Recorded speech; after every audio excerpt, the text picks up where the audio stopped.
Hai, bersama Bob S. Effendi. Kali ini kita tidak akan membahas energi, tapi kita akan membahas COVID-19, Coronavirus Disease 2019. Ya, saya akan membahas COVID-19 dari 3 aspek, yaitu penyebaran, pencegahan, dan penyembuhan. Nah, saya akan membagi video ini mungkin dalam dua seri video, dua seri.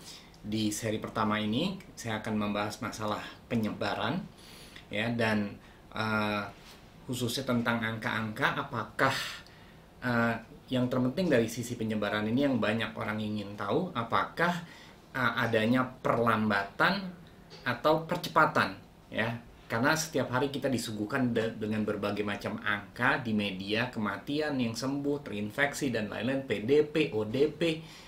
Mungkin buat Anda sekalian di rumah, yang terpenting apa sih, kapan ini berhenti? Apakah terjadi perlambatan, apakah terjadi percepatan? Ini yang akan saya bahas. Dan di mana kita bisa melihat itu?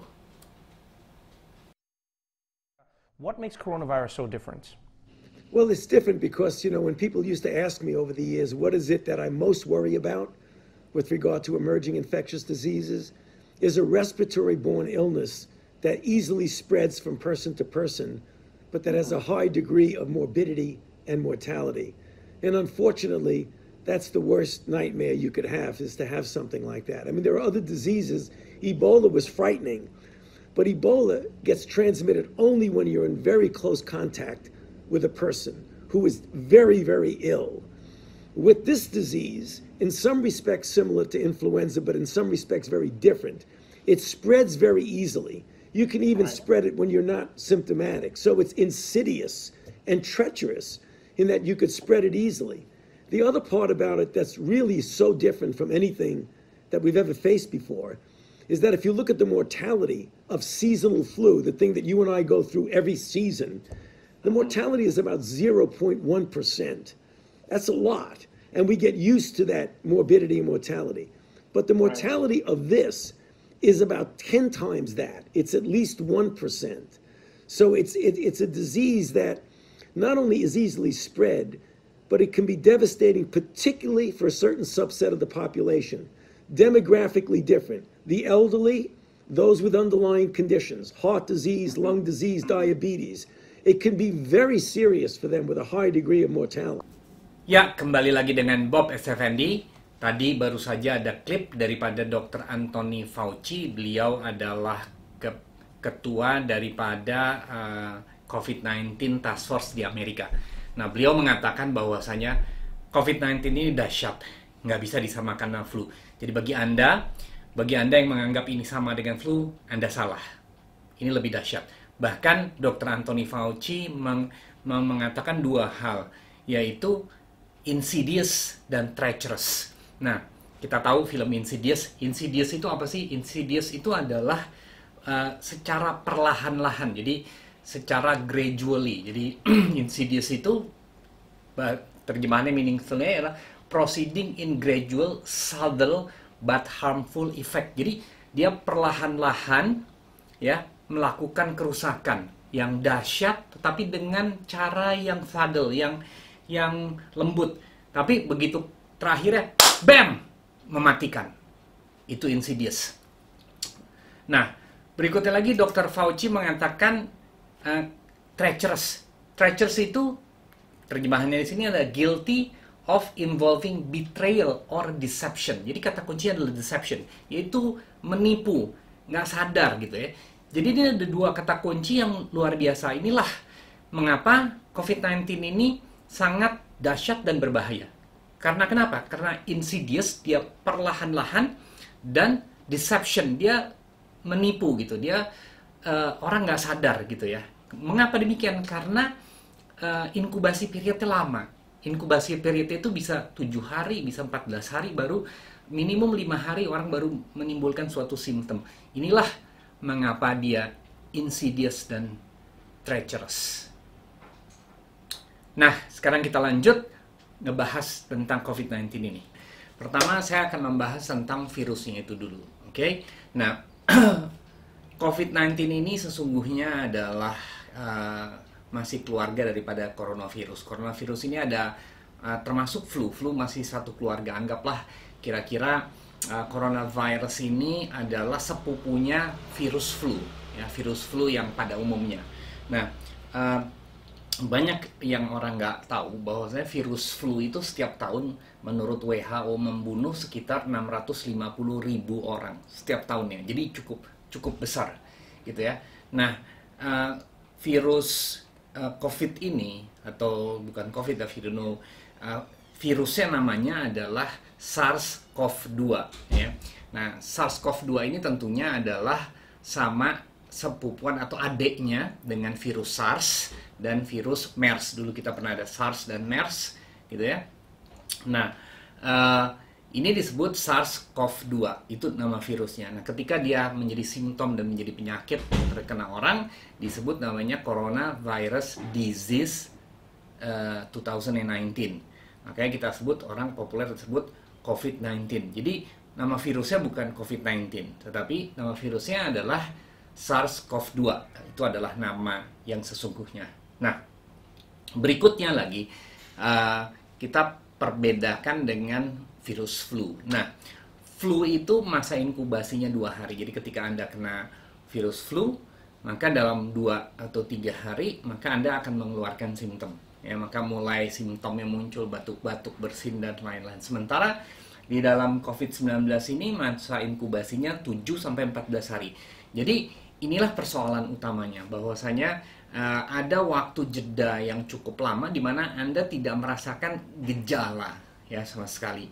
Nah, padahal Anda sudah terinfeksi gitu ya. Nah, ini inkubasi periodnya. Nah, ada dua angka di sini yang penting, yaitu disebut namanya R0.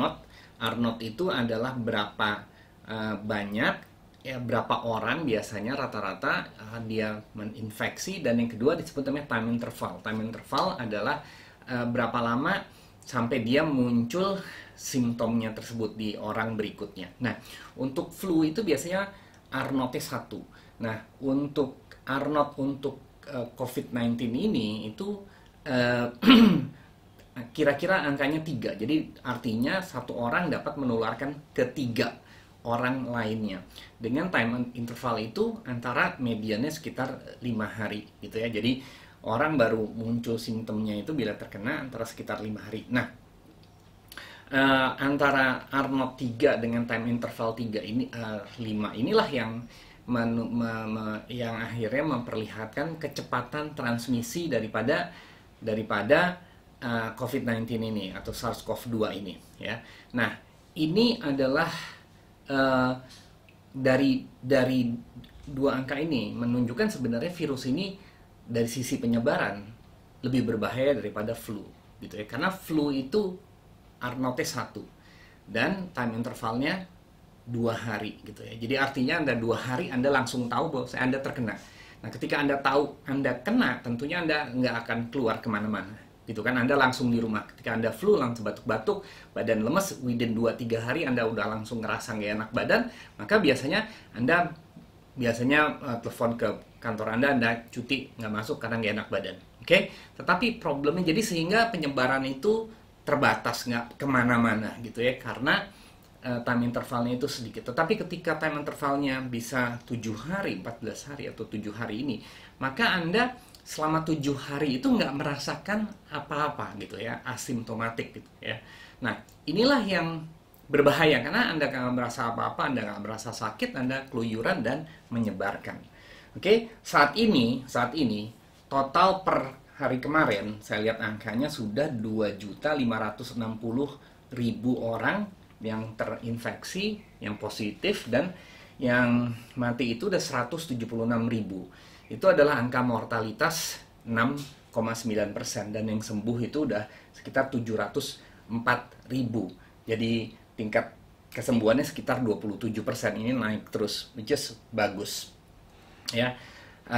Yang terdampak adalah udah 209 negara, sementara di Indonesia saat ini per hari kemarin yang terinfeksi positif itu udah 7.135 dengan tingkat kematian dengan yang mati itu udah 616 dan yang sembuh itu 842. Nah, ini ini adalah yang positif karena sekarang tingkat kesembuhan atau orang yang sembuh dari COVID-19 ini sudah lebih banyak dibanding orang yang meninggal. Itu adalah hal positif karena sebelumnya tidak. Namun demikian, tingkat kematian kita itu, tingkat kematian di Indonesia itu masih sekitar 8,6%. Artinya sementara di dunia udah turun ke 6,9%.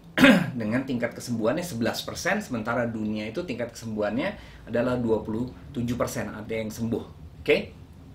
Nah, di sini di dalam angka-angka ini ada beberapa yang sebenarnya tidak terlihat. Nah, sangat mungkin bahwasanya angka kematian ini akan lebih kecil dari ini, gitu ya. Mengapa? Karena kita ketahui untuk kita bisa mendapatkan tingkat angka kematian, maka pembaginya itu adalah yang terinfeksi ya, atau yang positif. Nah, sementara untuk bisa mengetahui yang terinfeksi, sekarang sebagai contoh di Indonesia itu ada 7.135 yang positif yang terinfeksi. Nah, saya cukup yakin hampir 95% dari 7.000 orang ini, atau bahkan mungkin saya berani mengatakan 95% adalah orang yang datang sendiri. Artinya orang yang terkena ada gejala lalu datang ke rumah sakit dan dia melaporkan. Jadi self reporting karena memang dia datang sendiri. Mengapa? Ya karena testing, jumlah tes yang kita lakukan itu masih sangat sedikit gitu ya. Sangat sedikit dibanding negara-negara lain. Nah, mungkin sekarang kita udah melakukan ribuan rapid test. Ada 2 tes, yaitu rapid test yang ngetes antibody dan PCR, polymerase chain reaction, yang ngetes adanya virus itu di dalam tubuh. Nah, saya duga bahwasanya dari total 7.000-an orang tersebut, mungkin hanya sekitar 5% yang terjaring dengan tes. Nah, sementara kita tahu sekali, pasti jauh lebih banyak lagi orang yang sebenarnya positif. Nah, mengapa demikian? Nah, pertama ada dua hal. Hal pertama adalah karena rendahnya testing kita. Nah, anggaplah kalau misalnya sekarang 7.000, kalau ternyata ada 20.000 atau 50.000 yang positif, maka angka kematian itu kan rendah sekali, gitu kan? Karena pembaginya itu adalah si angka kematian tersebut. Nah, sementara kalau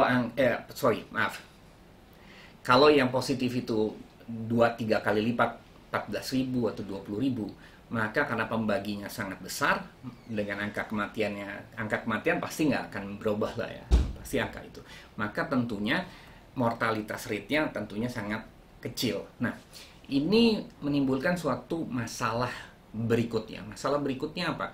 Karena kita tahu sekitar 25% sampai 50%, bahkan sampai 50%, orang yang terkena virus ini, COVID-19 yang positif sebenarnya, itu tidak menunjukkan gejala.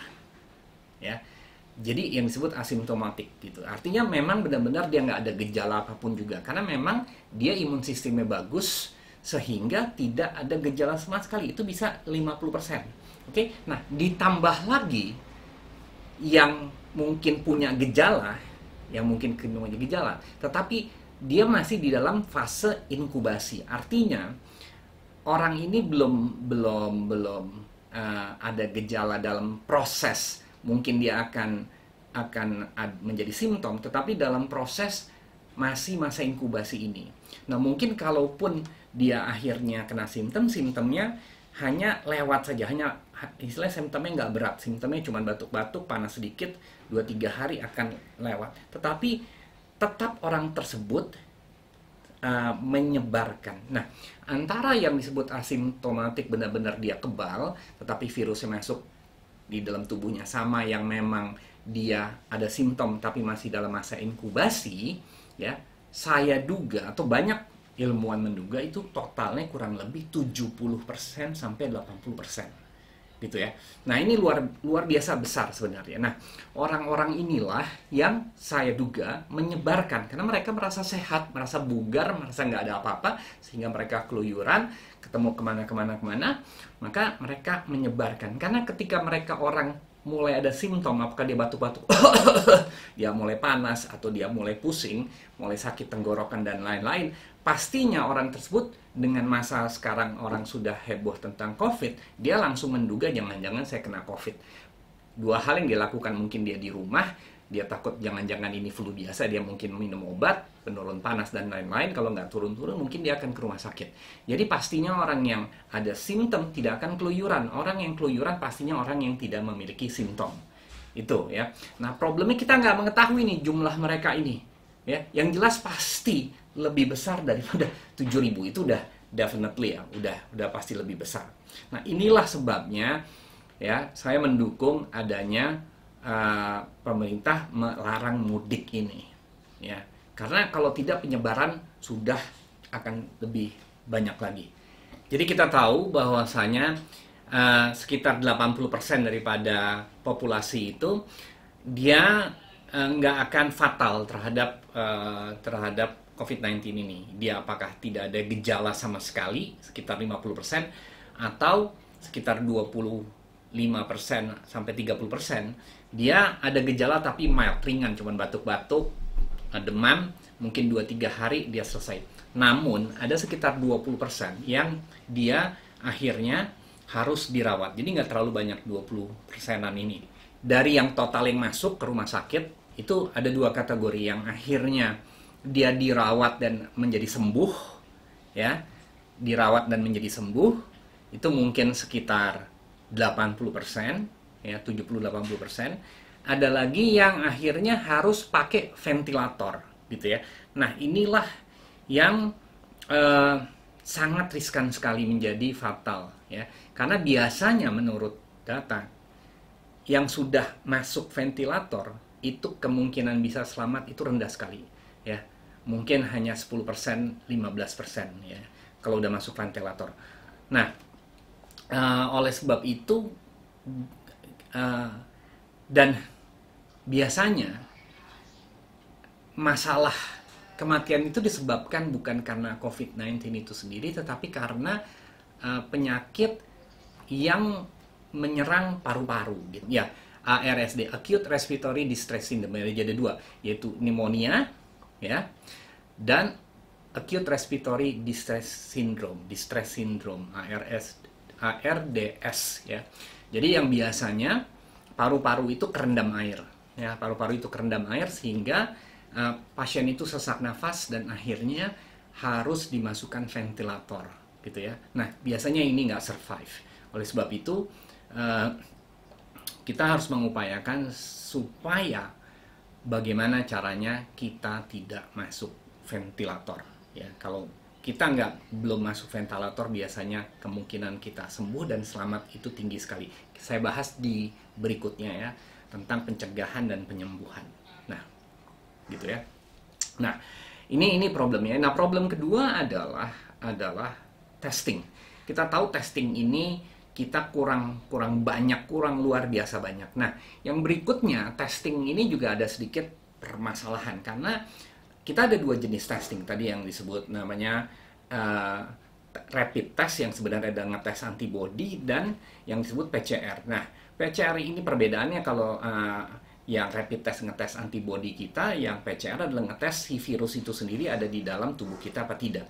Problem dengan ngetes antibody adalah begini.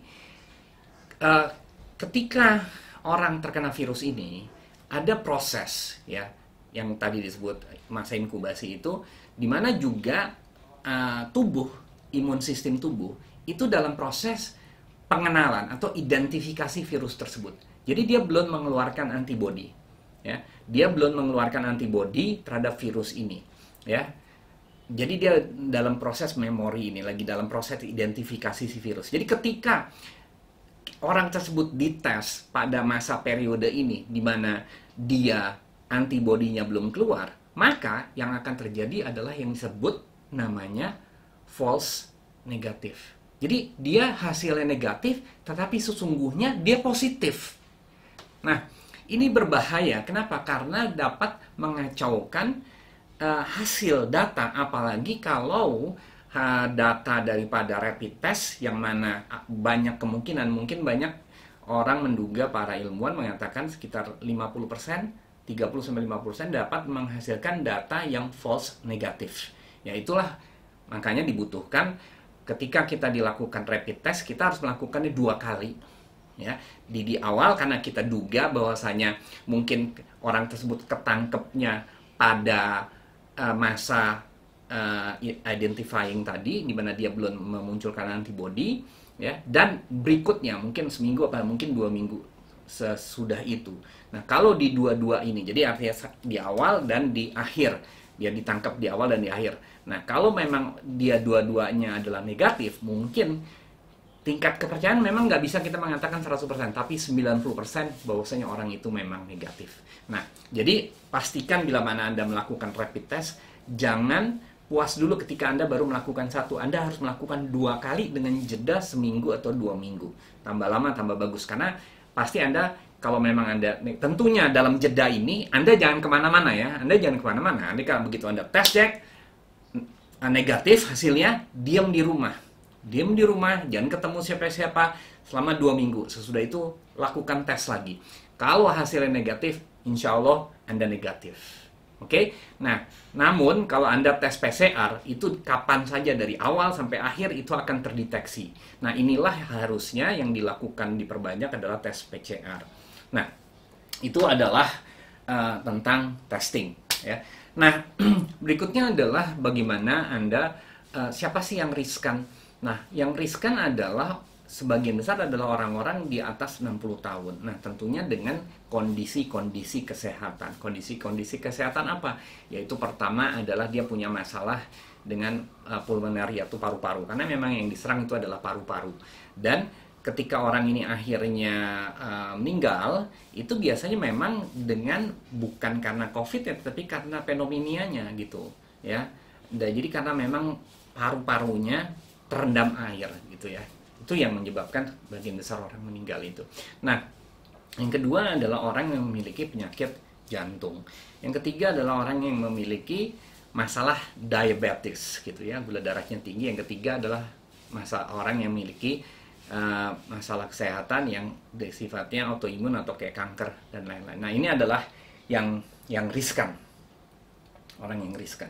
Nah, virus ini sendiri sebenarnya makanya disebut coronavirus adalah karena virus ini adalah yang di ujungnya itu, di luarnya itu ada mahkota. Mahkota ini sebenarnya adalah protein. Ada empat jenis protein, tapi ada 2, yaitu disebut spike protein ini yang tugasnya adalah, jadi yang kepalanya ini disebut mahkotanya adalah tugasnya menempel ke dalam sel, ke dalam satu reseptor namanya ACE2. Nah, dia akan menempel ke dalam sel gitu ya. Nah, di dalam virus ini adalah yang disebut namanya single strain RNA gitu ya. Jadi dia bukan DNA tapi RNA. Dia ada di dalamnya. Ketika dia attach ke dalam melalui ACE reseptor ini, ACE2 reseptor, maka virus ini akan masuk ke dalam sel, dan ketika dia masuk dia akan mereplikasi dirinya sendiri ya, dan setelah dia mereplikasi, RNA keluar akan mereplikasi dan dia akan membuat beberapa kopi daripada dirinya dan akan keluar dan akan menghancurkan sel ini. Nah, kira-kira demikianlah ininya, prosesnya. Nah, virus ini sesungguhnya, coronavirus ini dia adanya di kelelawar asalnya. Dia mulai dari virus SARS-CoV-2, lalu SARS yang pertama ya, dan MERS ya. Itu semua asalnya di kelelawar. Nah, kita ketahui kalau virus SARS yang original, virus SARS original itu dari kelelawar, lalu ada intermediate hewannya, yaitu adalah musang. Nah, musang adalah yang mengintermediate antara virus corona ada yang di kelelawar dan akhirnya bisa masuk ke manusia itu melalui musang. Nah, yang kalau MERS itu adalah Middle East SARS yang dulu menyerang di Middle East itu juga awalnya dari kelelawar di coronavirus, tapi intermediate spesiesnya itu adalah onta gitu ya. Nah, sementara sekarang untuk SARS-CoV-2 ini kita belum tahu intermediate spesiesnya apa, dari kelelawar kemana. Walaupun ada yang menduga adalah pangolin. Pangolin ini adalah kayak pemakan semut itu. Nah, tentunya kenapa intermediate species ini akhirnya virus yang masuk ke dalam, dari kelelawar masuk ke musang untuk SARS, lalu untuk MERS masuk ke onta dan lain-lain, dan mungkin ke pangolin, ke pemakan semut itu, ya karena manusia memakan binatang-binatang ini, ya, yang seharusnya tidak kita makan, gitu ya. Mungkin benar hadis yang mengatakan bahwasanya haram hukumnya, bukan makruh ya, memakan binatang-binatang yang ada cakarnya dan taringnya, gitu ya. Nah, jadi itulah kenapa di dalam Islam itu kita disunahkan memakan ayam, sapi, dan kambing, ya, bukan binatang-binatang yang ada taring dan ada paruhnya dan cakarnya, gitu ya. Mungkin salah satunya adalah karena ini juga, gitu ya. Nah, melalui inilah akhirnya bermutasi virus tersebut, ya, dan akhirnya masuk ke manusia. Jadi kasihan banget, ya. Pada awal-awalnya banyak orang ketakutan, ya, terhadap kucing dan anjing dapat menularkan COVID-19. Tapi kenyataannya mereka tidak bisa karena memiliki reseptor yang berbeda, ya. Reseptor yang berbeda. Jadi kucing dan anjing tidak dapat menularkan COVID-19 ke manusia ataupun manusia ke mereka. Nah, berikut penjelasan Dr. Hewan Muhammad Indro Cahyono, seorang pakar imunologi hewan. Ada banyak sekali spesies coronavirus di dunia. Ada puluhan sampai ratusan jenis. Nah, dari berbagai jenis itu ada yang khusus buat hewan, ada yang khusus buat manusia. COVID-19 hanya untuk manusia, tidak ada hubungannya dengan hewan. Sehingga dia tidak bisa nular ke hewan atau sebaliknya. Semuanya tergantung dari reseptor binding domain di sini. Karena di daerah ini yang hanya akan bisa nempel ke reseptor dari manusia. Ada namanya ACE, angiotensin converter enzim 2 di situ. Kira-kira seperti itu. Nah, lalu pertanyaan berikutnya adalah yang mungkin Anda sekarang melihat angka-angka ini, yang banyak orang ingin tahu apakah karena kalau kita lihat angka-angkanya naik terus, yang terinfeksi dan lain-lain gitu ya. Kita lihat naik terus, sekarang udah tinggi sekali, di dunia udah 2 juta gitu ya. Tapi sesungguhnya kalau kita lihat data yang sesungguhnya adalah tidak demikian. Maksudnya sesungguhnya terjadi perlambatan di skala dunia. Nah, bagaimana melihat? Kita lihat 2 hal, yaitu pertama yang disebut namanya doubling time. Kita bisa melihat. Nah, saya akan melihat, nanti saya akan berikan linknya doubling time itu. Nah, kalau kita melihat angka-angka terus-menerus setiap hari yang disuguhkan oleh media, memang kita tambah bingung dan tambah panik. Jadi begini tentang doubling time. Doubling time itu dibutuhkan berapa lama virus itu doubling, ya, berapa hari dia butuhkan. Artinya apa? Tambah doubling time-nya tambah lama, ya, jumlah harinya tambah lama, maka artinya terjadi perlambatan. Tambah doubling time-nya cepat, maka artinya terjadi percepatan penyebarannya. Nah, inilah mungkin yang paling penting kita ketahui. Nah, beberapa minggu yang lalu, doubling time dunia itu di angka 7 hari. Oke? Sekarang doubling time dunia itu 13 hari. Artinya terjadi perlambatan skala dunia.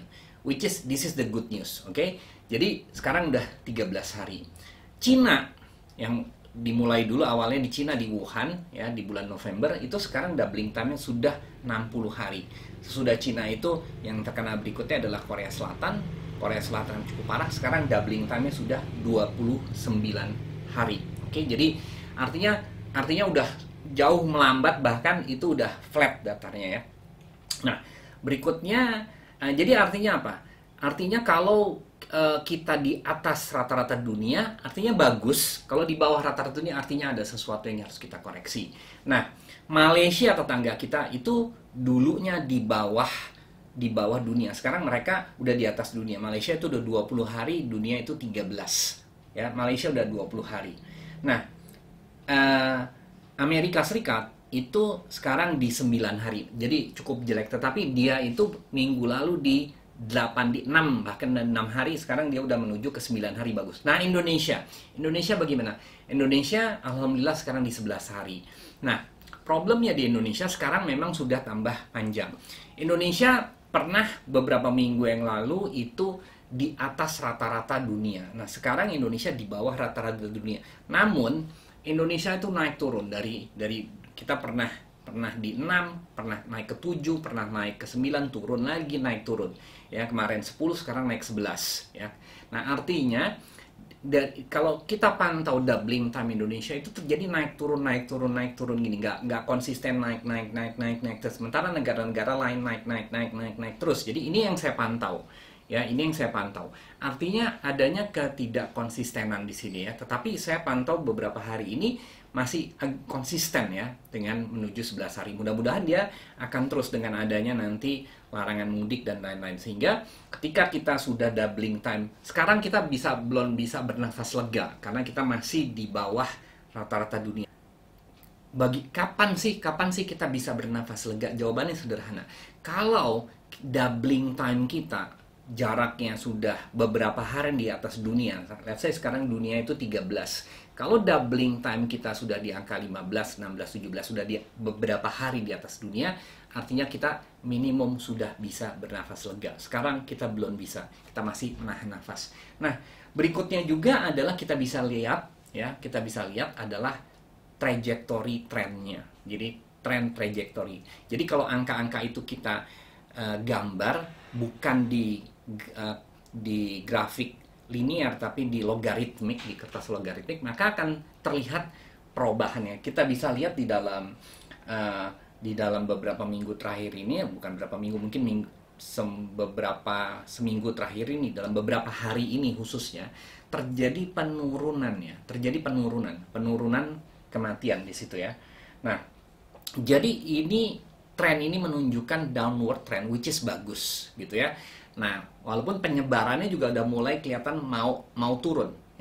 Nah, ini adalah bagus ya. Ini adalah bagus. Artinya kalau kita terus melakukan hal ini, yaitu social distancing dan juga pemerintah mulai melarang pergerakan manusia dan lain-lain, insya Allah kita bisa menghadang, menyetop atau memperlambat penyebaran ini.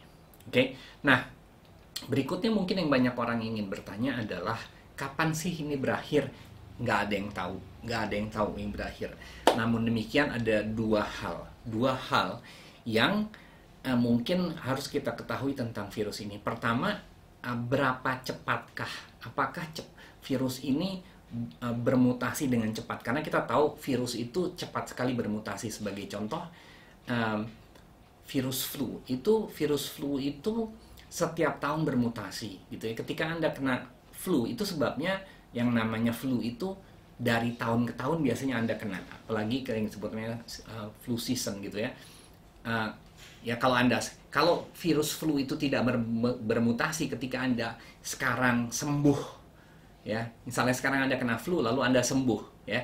Seharusnya antibodi kita sudah punya suatu imun sistemnya, udah punya memori, sehingga ketika virus itu kena lagi kita di tahun berikutnya atau berapa lama lagi, harusnya udah nggak bisa kena dong, harusnya. Namun demikian, karena virus flu itu terus bermutasi, sehingga akhirnya kita kena flu lagi.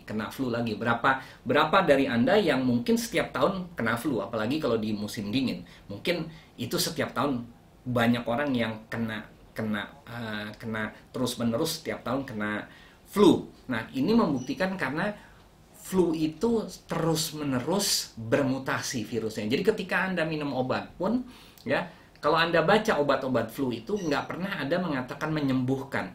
Kata kuncinya adalah selalu meringankan. Karena memang nggak ada obat yang bisa, istilahnya vaksin flu tuh nggak ada, ya, nggak ada. Karena flu, kenapa nggak ada? Ya karena ketika dibuat vaksin untuk flu ini, tahun depan atau berikutnya virus flu itu akan bermutasi lagi, gitu ya. Nah, kalau COVID ini seperti itu, mutasinya cepat sekali, maka ini adalah musibah besar, gitu ya, musibah besar. Karena ketika nanti akhirnya orang menemukan vaksin yang diduga nggak mungkin dalam waktu cepat. Jadi paling cepat vaksin itu mungkin kita bicara di akhir 2020 atau di awal 2021. Walaupun cukup banyak, ada sekitar 35 perusahaan yang saya dengar membuat vaksin COVID-19 ini.